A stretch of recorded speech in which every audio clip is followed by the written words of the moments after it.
नमस्कार दोस्तों, मैं संदीप कसालकर। क्रिप्टो टीवी के एक स्पेशल एपिसोड में आप सभी का स्वागत है। दोस्तों, मौत आपके और हमारे जिंदगी का एक न मिटने वाला सच है, लेकिन इसके बारे में अक्सर बात करना तक मनहूस माना जाता है। हालांकि जब मुद्दा फाइनेंशियल मैटर्स का हो तो इसके बारे में सोचना सबसे जरूरी बन जाता है।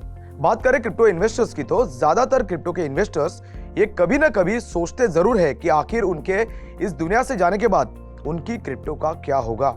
ऐसा मैं नहीं कह रहा हूं, बल्कि क्रिमेशन इंस्टीट्यूट ने अपनी एक स्टडी में खुद बताया है। कुल 90% इन्वेस्टर्स के दिमाग में यह सवाल आता ही है कि उनके मरने के बाद आखिर उनके क्रिप्टो में किए गए इन्वेस्टमेंट का क्या होगा। इससे ही मिलता जुलता एक सवाल इस साल की शुरुआत में रैन क्लीन के दिमाग में तब आया जब उन्होंने मौत को बड़े ही करीब से देखा था। दोस्तों, हम सभी नौकरी से लेकर इन्वेस्टमेंट किस लिए करते हैं, तो उसका सीधा जवाब होता है परिवार के लिए। लेकिन तब क्या होगा जब आपकी इन्वेस्टमेंट उनके किस काम की नहीं होगी। ठीक ऐसा ही 32 वर्षीय आईटी प्रोफेशनल क्लीन ने सोचा था जब वो सीढ़ी से फिसलने की वजह से 10 फीट नीचे झाड़ियों में गिर गए थे। गिरने के बाद खुद को संभालने से पहले क्लीन के दिमाग में जो चीज चल रही थी वो किसी को भी डरा देती। दरअसल उन्हें एहसास हुआ कि उन्होंने अपनी पत्नी को अपने क्रिप्टो करेंसी का एक्सेस नहीं दिया है। अगर आज उन्हें कुछ हो गया होता तो उनकी $77,000 की अलग अलग कॉइन्स में होल्डिंग्स किसी काम की नहीं रह जाती। ऐसे में उन्होंने बिना कोई समय गवाए अपने प्राइवेट कीज और अकाउंट पासवर्ड्स को लिख उन तक पहुंचने के इंस्ट्रक्शन तक को अपने खास के लिए संभाल कर रख दिया था। सभी क्रिप्टो ट्रेडर्स अपनी होल्डिंग को या तो हॉट वॉलेट्स या फिर कोल्ड वॉलेट्स में स्टोर किया करते हैं।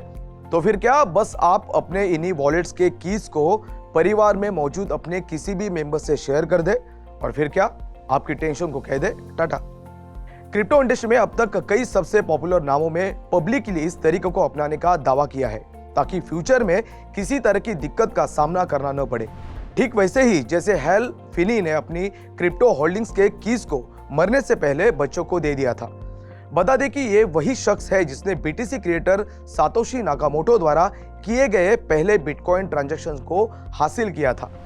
हालांकि सभी की कहानी फिने जितनी ही हैप्पी एंडिंग वाली नहीं होती, बल्कि कई आपको डराने के साथ वॉर्न भी करती है। इसका सबसे बड़ा एग्जांपल है क्वाड्रिगा सीएक्स के फाउंडर गैरी कॉटन की इंडिया में हुई अचानक मौत। दोस्तों, कॉटन की उम्र 2018 में बस 30 साल की थी जब उन्होंने आखिरी सांस ली थी। लेकिन दुख की बात यह है कि उन्होंने अपने अंतिम समय के आने से पहले $145 मिलियन के क्रिप्टो टोकन्स के कीज को किसी के साथ शेयर नहीं किया था। और इस तरह से यह कहना गलत नहीं होगा कि उनकी इन्वेस्टमेंट उन्हीं के साथ ही चली गई। एक तरफ क्रिप्टो की दुनिया में कीज शेयर करने की प्रैक्टिस बेहद सिंपल है, लेकिन दूसरी तरफ उतनी ही रिस्की भी है, क्योंकि शेयर की जाने वाली कीज उन एसेट्स को सुरक्षित रखने की जिम्मेदारी के साथ आती है। अब सवाल जहां तक हॉट वॉलेट का है, तो बता दें कि दुनिया भर के कई जाने माने एक्सचेंजेस मृत क्रिप्टो होल्डर के परिवार को एसेट्स का एक्सेस देते हैं, लेकिन कई जरूरी डॉक्यूमेंट्स जमा करने के बाद ही, जिसमें डेथ सर्टिफिकेट्स और लास्ट विल भी शामिल होती है। हालांकि क्रिप्टो वर्ल्ड में मौजूद बहुत सी कंपनीज है जो डिजिटल एसेट्स को विरासत की तरह आगे बढ़ाने पर काम कर रही है। ऐसी ही कंपनीज में सेफ हेवन, कैसा और ट्रस्ट वर्स का भी नाम आता है, जो बदलते समय के साथ इन सभी मुद्दों पर काम कर रही है ताकि ब्लॉकचेन टेक्नोलॉजी और क्रिप्टोग्राफी के इस्तेमाल से बड़ी ही आसानी से क्रिप्टो एसेट्स को वसीयत का रूप देकर नेक्स्ट जनरेशन तक पास ऑन किया जा सके। दरअसल मैं बात कर रहा हूं डिजिटल फाइनेंशियल एक्सचेंज यानी DIFX के CEO जीतू कटारिया की, जिन्होंने किसी की भी मृत्यु से पहले क्रिप्टो कीज को आगे पास करने के इंपॉर्टेंस पर रोशनी डाली है। कटारिया के मुताबिक DIFX ने अपने होल्डर्स के लिए एक blockchain based nomination program create किया है, जिसका फायदा यह है कि होल्डर द्वारा चुने गए किसी भी ट्रस्टेड इंडिविजुअल्स, फैमिली और फ्रेंड्स में से एक को वॉलेट के ओनर की मृत्यु स्थिति में क्रिप्टो वॉलेट्स का बेनिफिशियरी बनाया जा सके। इसके अलावा कटारिया ने आगे यह भी बताया कि ब्लॉकचेन बेस्ड यह सिस्टम इंश्योर करता है कि बेनिफिशियरीज को पूरी तरह से वेरीफाई किया गया हो ताकि आगे चलकर किसी भी तरह के सवाल न उठाए जा सके। इस तरह से प्राइवेट कीज और एक्सेस क्रेडेंशियल्स देने की तुलना में कटारिया अपने नजर में इस तरीके को ज्यादा एफिशिएंट और सिक्योर मानते हैं। हालांकि यह सुविधा कई लोगों द्वारा पसंद की जा सकती है, लेकिन जो ट्रेडर्स डिसेंट्रलाइजेशन प्रीफर करते हैं शायद उन्हें इसमें दिलचस्पी ना हो। इन सब के बीच कटारिया का यह मानना है कि सेंट्रलाइजेशन की फॉर मास एडॉप्शन है। हाल की बात करें तो हमने क्रिप्टो एक्सपो दुबई 2022 में मिस्टर जीतू कटारिया से खास बातचीत की, जहां उन्होंने नॉमिनेशन प्रोग्राम फीचर को लॉन्च किया। आइए देखते हैं उन्होंने इस वीडियो में क्या कहा है।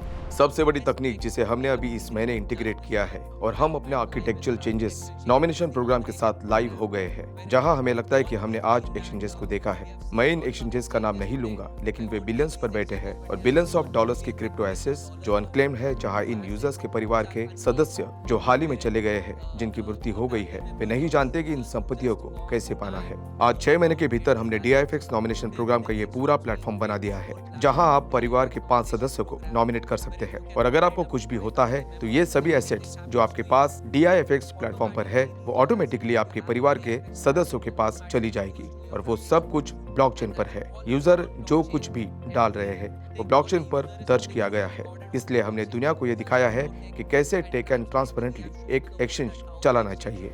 जैसे कि आप और मैं हमारे जाने के बाद भी अपनों और उनकी खुशी का ख्याल रखने के लिए पॉलिसी लिया करते हैं, ठीक वैसे ही क्रिप्टो की दुनिया में इन्वेस्ट करने वाले हर एक इन्वेस्टर्स को क्रिप्टो की दुनिया में मौजूद अकाउंट और पासवर्ड को परिवार के लिए कहीं ना कहीं सुरक्षित रख देनी चाहिए, ताकि आपके जाने के बाद भी आपकी इन्वेस्टमेंट रख सके आपके अपनों का ख्याल। अगर ये स्टोरी आपको पसंद आई हो तो इसे जरूर लाइक और शेयर करें और हाँ, आपकी प्रतिक्रिया कमेंट बॉक्स में जरूर दें। इसी तरह की मजेदार स्टोरीज लेकर मैं फिर आपसे मिलूंगा।